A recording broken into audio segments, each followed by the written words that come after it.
Hanım 4 saniyede bekbellerini şuna den o zaman ruhsat verin. 4 saniyede hafif urmollu ile yer var kursan. Ayağı. Vurdum diyen yer yok bu ne ki? Şunu bekbellerini sen Allah men uyan neme diye oturma kaytı bir özün güne kaçı çekler. 4 saniyede hafif urmollu.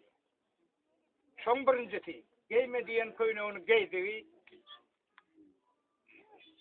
yakınlık edecek olanını atkat etsin ikinci. Üçüncü gitme diyen yurduna ya şehrine ya kakanlara ya ecenlere gittin.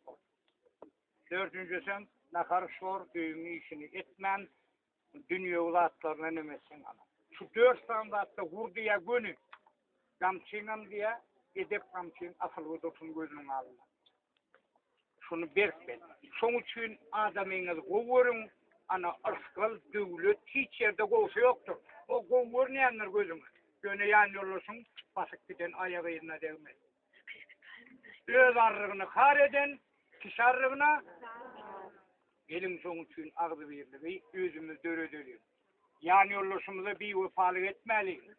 Ondan Allah Teala sana ne iyilik bu gözünü getirmek mümkün ya. Ha. Son üçüncü yan yolu. Sen bu dostluğu belirler mi? Hala ok mu? Kalka yiyeceğiz. Men canım alanam.